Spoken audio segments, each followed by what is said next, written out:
자, 오늘 수업 이제 들어가도록 하겠습니다. 자, 오늘은 문화 충격과 타문화적 시각에 대해서 함께 생각을 해보겠습니다. 어떻게 생각하면 계속 반복되는 이야기 같은데 아마 이번 시간에는 문화 충격에 대해서, 다음 시간에는 타문화적 시각을 배우는 것에 대해서 한번 여러분도 알고 있는 얘기일 겁니다. 알고 있는 얘기를 또 해야 되나 하는 그런 생각을 가지고 있었는데 그래도 이 진행상 필요할 것 같아서 강의를 하도록 하겠습니다. 컬처 샥이라고 그러죠. 문화 충격. 사실 이 문화 충격은 우리가 이제 다른 문화권, 우리나라가 아닌 언어가 다르고 문화와 전통 관습이 다른 나라로 갈 때 우리가 부딪히는 그런 어려움들을 얘기하는데, 사실은 이미 우리는 문화 충격 속에 살아가죠. 한 세대 간의 차이가 너무나 많습니다. 옛날에는 그 차이가 이렇게 멀었는데 지금 점점 더 가까워지죠. 옛날에는 30년 정도, 근데 지금은 세대 차이를 점점 더 많이 느끼고 10대, 20대, 30대 서로가 다 다른 생각과 다른 문화와 다른 언어 생활을 하는 것 같아요. 똑같은 한국말이지만 그들이 쓰는 그런 용어가 있고, 그래서 어떤 데는 젊은 사람들 또 우리 자녀들을 볼 때만 하더라도 컬처 샥이 있죠. 어떻게 저런 말을 하지? 저게 무슨 뜻이지? 요새 여러분 어떻습니까? 그 광고 나오는 거, 어떤 데 광고 이해가 안 돼요. 설명을 해줘요. 저게 왜 광고야? 근데 아이들은 금방 이해를 하죠. 문화가 이미 다르다는 거죠. 그래서 근데 이제 우리가 선교학에서 얘기하는 컬처 샥이 어떤 것인지 한번 생각해 봅시다. 컬처 샥, 문화 충격은 한 문화에 젖어 있던 사람이 새로운 문화권에 정착해서 살게 되면 문화적 차이와 교차 문화 상황 시의 오해로 말미암아 정신적이며 육체적인 충격을 받게 되고, 이것이 심하면 신체 면역성이 저하되면서 질병에 쉽게 걸리고 영적인 면에서도 큰 타격을 받습니다. 이것을 문화 충격이라고 부르고요. 문화 충격이 일어나는 원인과 그로 인한 정신적이고 신체적인 현상과 문화 충격이라는 과정, 그리고 그걸 극복할 수 있는 방법들을 한번 생각해 보겠습니다. 먼저 문화 충격이 일어나는 여러 원인들이 있죠. 우리가 이제 선교사가 되어서 어떤 문화권을 캄보디아로, 아니면 아프리카로, 스와질랜드로 어디로 갑니다. 맨 처음에 부딪히는 게 뭐냐면, 첫째는 언어 충격이죠. 자신의 문화를 떠나서 타 문화권에 정착하게 된 사람이 현지 언어, 현지 언어를 모르면 현지 사람들에게 바보 취급을 받죠. 또 멸시를 받게 되고 웃음거리가 되죠. 그러면 현지 언어에 대한 두려움이 생기죠. 그래서 점점 더 언어 배우는 것을 두려워하게 되고, 또 현지인을 만나는 것을 꺼리는 현상이 됩니다. 이걸 초기에 극복하지 못하면 처음부터 정착하지 못하고 이렇게 이제 선교지를 떠나는 그런 예도 있습니다. 우리가 영어 배울 때도 그렇죠. 영어 회화를 배울 때 사실은 이렇게 계속 부딪혀야 되거든요. 부딪혀야 되는데 그냥 우리는 늘 책상 앞에서 하는 게 익숙해지니까 책상 앞에서 암기하고, 그러다 보니까 외국인 만나면 피하고 싶고 도망치고 싶어요. 그리고 저 사람보다 내가 뭔가 부족한 것처럼 느끼게 되죠. 그러면 계속해서 영어는 배우지 못하는 거죠. 언어 같은 거 배우면 무조건 부딪혀야 되죠. 영어 배우려면 어떻게 됩니까? 그냥 부딪혀야 돼요. 그냥 되는 말, 안 되는 말을 해야 돼요. 왜냐하면 어차피 저 사람 한국말 모르는 거, 나도 영어 모르니까 똑같은 위치예요. 근데 어떤 순간에 저 사람이 영어를 할 줄 아니까 우월한 사람, 나는 열등한 사람, 이런 생각이 들어오면 그때부터 언어 배우는 것이 어려워집니다. 처음에는 배우는 게 어려울 수밖에 없어요. 뭐든지. 그래서 부딪혀야 됩니다. 그래서 언어를 배우는데 제일 중요한 첫 번째가 뭐냐면 두려움이죠. 두려움을 뛰어넘을 수 있으면 그때부터 영어는 엄청나게 빠르게 늘죠. 그래서 우리 선교제 가면 선교사님들 때때로 우리 청소년이나 청년들 가면은 무조건 시장터에 보내든지, 아니면 버스를 타게 하든지, 아니면 사람들 만나게 하든지 막 부딪히게 만들죠. 그래서 거기에서 그 문화를 배워가고 거기서 언어를 극복하는 그런 방법을 배우기도 하죠. 그래서 두려워하면 그때부터 위축되고 위축되면 도망치고 싶은 거죠. 그래서 이 언어 충격이 사실은 엄청나게 큰 겁니다. 첫 번째 언어 충격. 그래서 처음에 2년 동안은 언어를 배우는데 사실 2년 가지고는 어림도 없죠. 어떻게 보면 선교 사역은 언어예요. 언어의 깊이가 얼마나 깊을 수 있느냐에 따라 복음을 깊이 있게 전할 수 있느냐가 결정돼요. 근데 한국 사람들이 언어를 요새 안 배우죠. 왜냐하면 한국어를 아는 외국인들이 많거든요. 그래서 사실은 많은 선교사님이 언어 배우지 않고 그리고 적당하게 생활 영어 배운 다음에 그 다음에 통역을 세우고 그리고 나서 사역하는데 이 사역은 반드시 무너지게 돼 있죠. 그래서 이 언어 충격이 사실은 그만큼 큰 겁니다. 처음에 아주 사역에 선교지에 들어가면 제일 중요한 게 언어를 배우는 거죠. 그래서 언어 충격을 극복해야 되고요. 이걸 넘으면 그때부터 이제 사역을 할 수 있는데, 제가 아는 이제 태국의 선교사님은 처음에 어떻게 했냐면 언어를 막 배우고 막 부딪히기 시작했대요. 그리고 텔레비전 방송국에서 뭐가 있었냐면 외국인으로서 자기 나라 말을 배운 사람들을 이렇게 등장시키는 그런 프로그램이 있었나 봐요. 뭐 우리나라도 옛날에 외국 사람을 세워서 한국말 해보라 그러면 되는 말 안 되는 말 하니까 막 배꼽 잡고 웃기도 하고 그랬던 그 프로그램에 나갔대요. 그러니까 거기 나가가지고 이분이 되는 말 안 되는 말 하니까 그 태국 사람들이 막 배꼽을 잡고 웃더래요. 그래서 그 다음에도 또 나오라고 하더래요. 그 다음에 또 나오라고 하더래요. 계속 나가더래요. 나중에 이 사람이 태국에서 유명 인사가 됐어요. 아주 유명 인사가 돼서 모르는 사람이 없는. 그래서 이제 지금은 거의 이제 30년 동안 계시는데 언어를 얼마나 잘하는지 몰라요. 거의 외국 그 나라 사람도 분별할 수 없을 만큼 그렇게 언어를 잘하는 그런 선교사님도 제가 보았어요. 언어 충격이 있죠. 두 번째, 일상생활에 변화에 대한 충격이 있습니다. 뭐냐면 우리는 우리의 모국 문화권에 익숙합니다.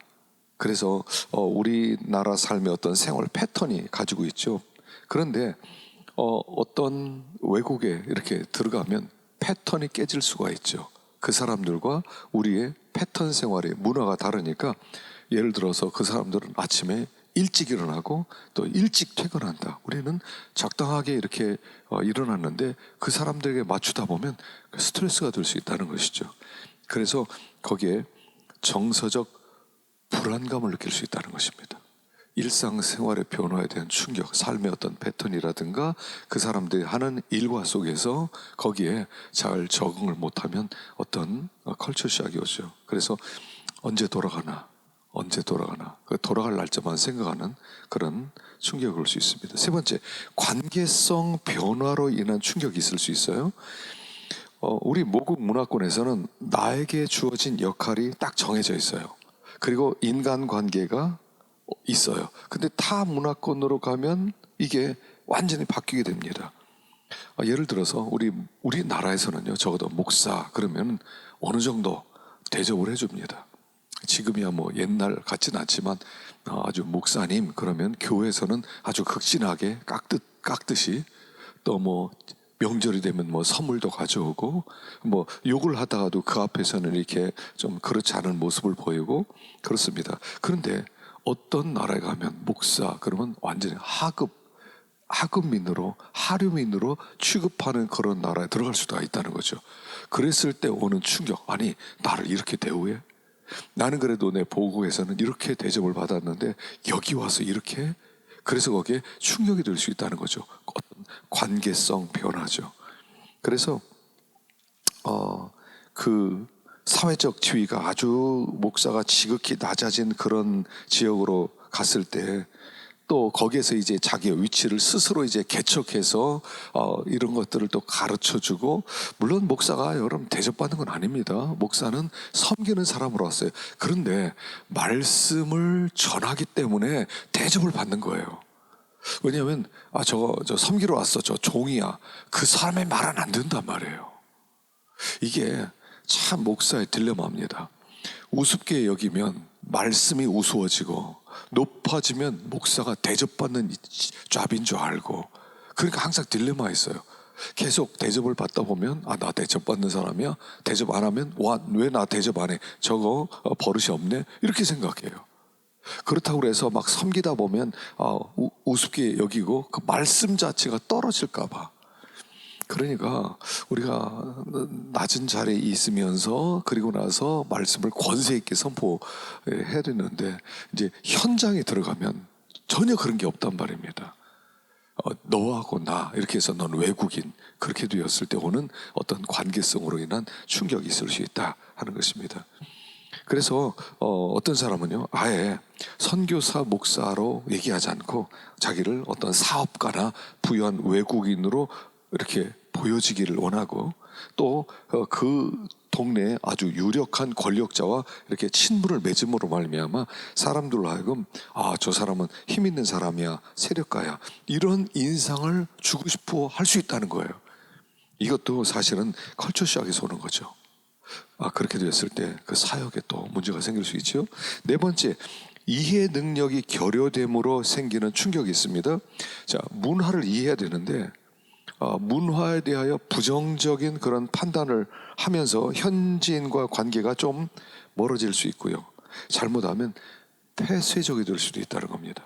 우리가 문화에 대한 이해를 하지 못하고요. 그리고 현지인들에 대하여 부정적으로 생각하게 되면 그러면 그때부터 그 현지인과 적응이 잘 안 되기 때문에 그래서 우리가 어떤 그 군주형처럼 그 사람들을 다스리는 그런 사람인 것처럼 우리가 대할 때가 있다는 것이죠.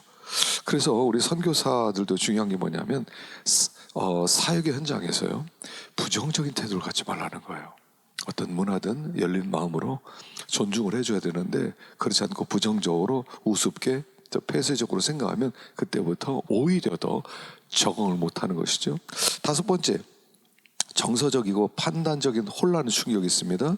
자, 이것도 역시 네 번째와 연결되어서 현지 문화를 이해하지 못함으로 생기는 결과입니다. 그래서 이해하지 못할 때 우리는 판단을 하게 되죠. 판단을 하면서 미워하는 지경으로 갈 수 있다는 겁니다. 어떻게 사람이 저럴 수가 있어? 그렇게 되었을 때 사실은 우리가 정서적으로 그 올바른 판단을 내리지 못하는 그런 혼란스러운 상황이 올 수 있다 하는 것입니다.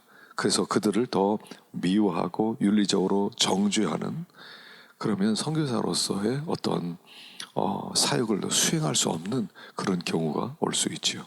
자, 두 번째, 크게 두 번째, 문화 충격 시에 생기는 현상들이 있습니다. 한번 보십시다.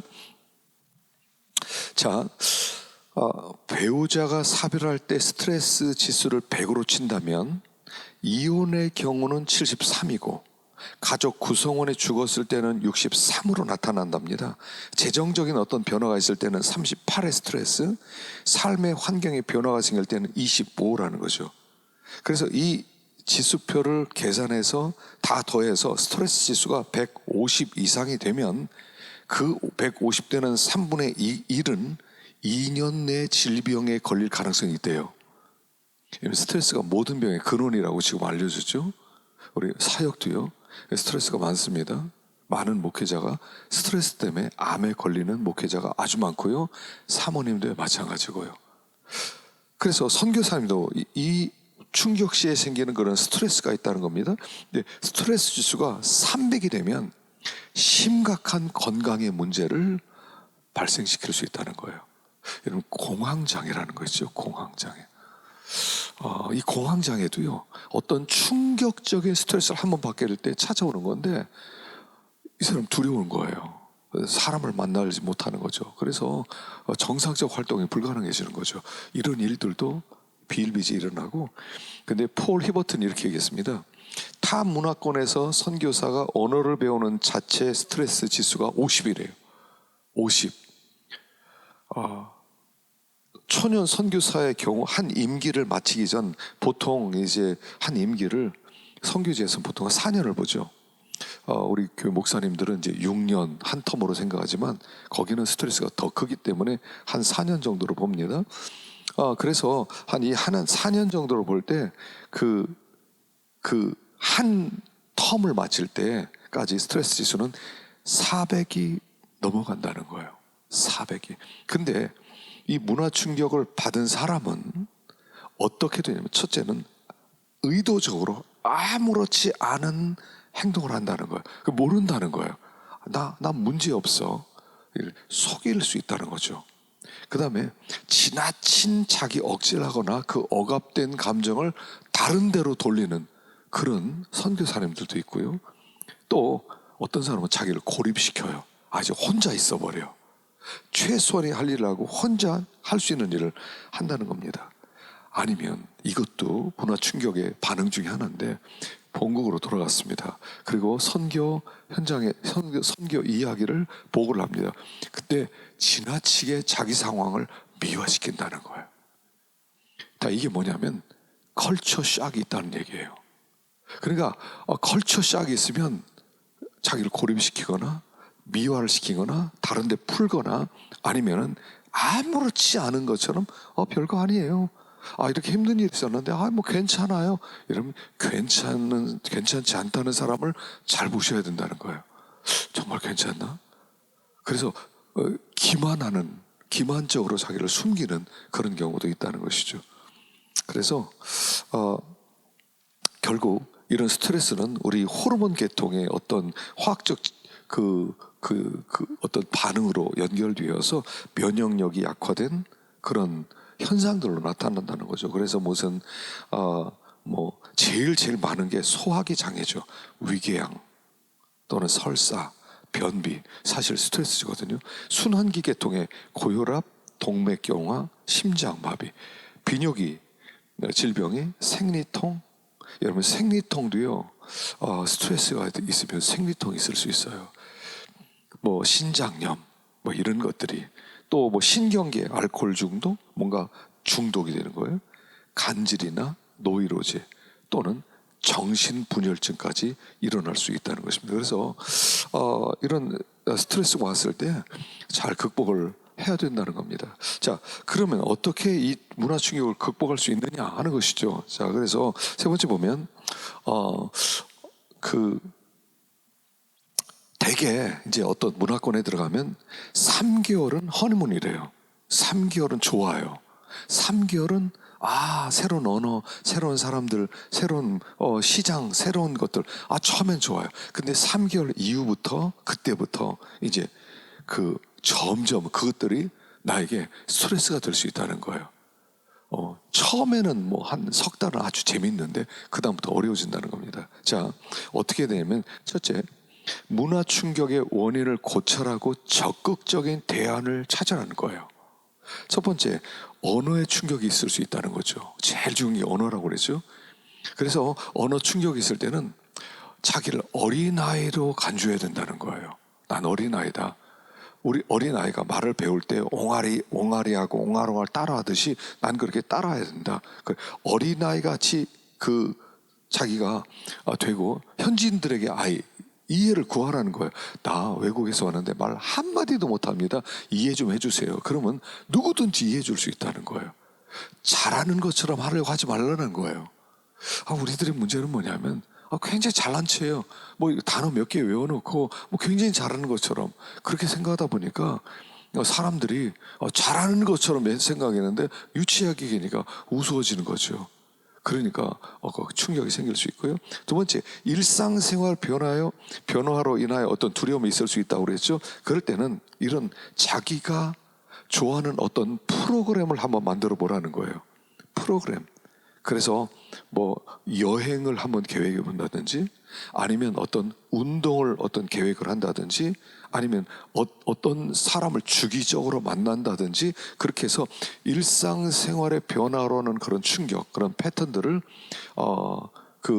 패턴이 바뀜으로 오는 그런 충격들을, 그런 어떤 규칙적인 주기적인 운동이나 여행이나 어떤 만남이나 이런 프로그램을 스스로를 위해서 만들라는 거예요.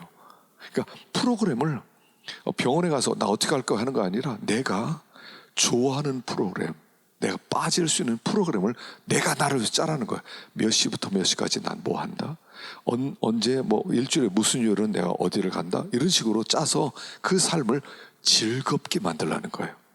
세 번째, 관계성의 변화로 인한 충격이 있어요. 자, 관계성이야. 이 관계성은 가장 기본이 뭐냐면 이 관계성은 경건의 훈련을 해야 돼요.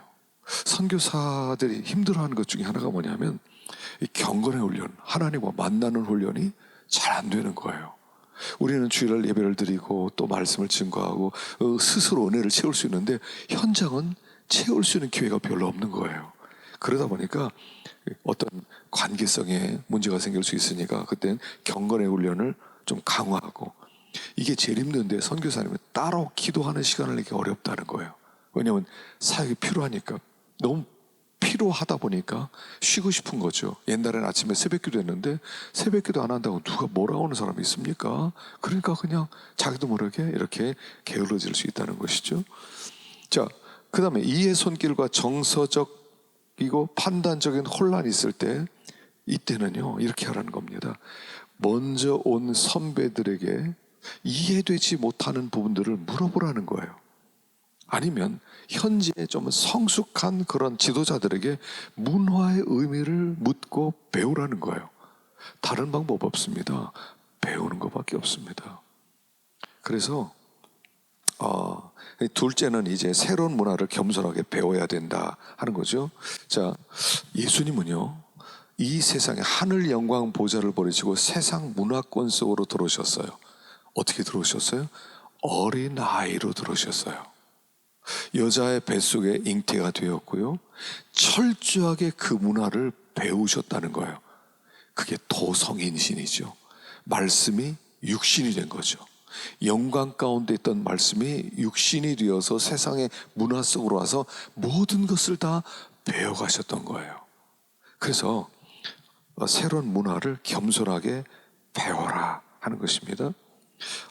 세 번째는 현지 문화에 대해서요 개방성, 관용성, 수용성으로 대하라는 거예요. 우리가 어떤 문화를 보면 선입관념이나 어떤 편견을 가지고 봅니다. 근데 그렇게 보지 말고 있는 그대로 관찰하고 그 문화 속에 항상 두 가지 면이 있다는 거예요. 마귀적인 면과 아니면은 그 은총적인 면이 있어요. 은총적인 면이 있어요. 그래서 거기에서 그 문화를 불쌍히 여기는 마음을 갖는 동시에 그 속에서 하나님의 은총을 또한 배울 수 있어야 돼. 어떤 문화에서는 굉장히 지혜로운 문화도 있거든요. 하나님이 이런 문화를 주셨구나 감탄할 수 있어요. 그래서 그 선교 변혁이란 뭐냐면 성경적 가치관으로 현지 문화를 변혁시키는 것이고, 그것을 통해 문화가 하나님께 영광 돌리는 참된 문화로 거듭나게 하는 것입니다. 그래서 문화는 어떤 정죄의 대상이 아니라 변화의 대상이고 하나님의 영광의 도구가 되는 것입니다.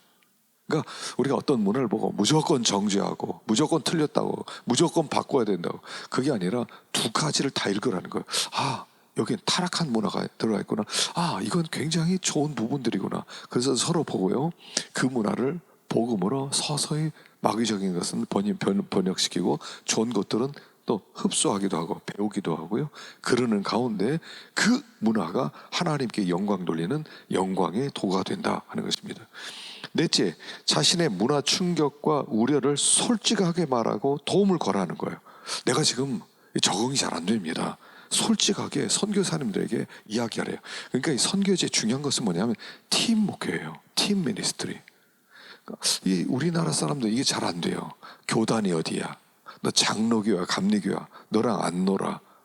그러면서 자기 나름대로 그렇게 하는데, 선교제 가면요 팀으로 해야 돼요. 그래서 서로가 서로 물어보고 서로 대답해주고 서로 품어주고 서로 격려해주고 서로 일어설 수 있도록 만들어줘야 된다는 거예요. 어떤 선교사는요 사모님인데 도마뱀이 그렇게 무서웠대요. 근데 이 도마뱀이 이 동남아 같은 데는 어디든 있지 않습니까? 벽에 늘 붙어 있잖아요, 몇 마리씩. 근데 어떤 나라는 이불 들치면 이불 속에도 있더라는 거예요. 그래서 너무 놀래가지고 이 도마뱀 어떤 그런 문제가 생겼었는데요, 트라우마가 있었는데, 한 번은 저 선배 노인에게 그냥 하소연하듯 얘기했답니다. 도마뱀 때문에 죽겠어요. 도마뱀 적응해야 돼요. 그랬더니 그 뭐 그러냐고, 약이 있는데 그 전통적으로 내려온 그 도시에 있는 그 어떤 약물인데 그것만 넣으면 다 떠난다고. 그래서 떠났던 지금 하루아침에 가버리더라는 거예요. 그래서 서로 교제가 중요하다는 것이죠. 마지막 5번째입니다. 자신에 대한 기대감을 최소화하라는 거예요. 여러분, 우리 문화권에서는 나는 능력을 발휘해 100% 발휘해. 그러면 현지로 가면 자기에 대한 기대를 50% 줄이라는 거예요. 아, 나는 못해. 그리고 나서 기대치를 너무나 100% 해내야 돼. 그러면 적응이 안 돼요. 아, 나는 좀 부족할 수 있어. 난 50%밖에 못해. 자기에 대한 기대치를 낮추라는 거예요. 나는 그거 못하는 사람이야. 서서히 배워가면 되지. 이런 여유를 가져야지. 나 할 수 있어. 이러다가 쓰러질 수 있다는 거예요. 그래서 제 생각에는 우리 선교 현지에 정착하는 초기에는 겸손해야 되고, 문화를 배우는 때는 학생의 자세를 가질 때 그 문화를 잘 적응을 하고 컬처 샥을 줄일 수 있을 거라고 생각합니다. 다음 시간에 이제 타문화적 관점에 대해서 좀 생각해 봅시다.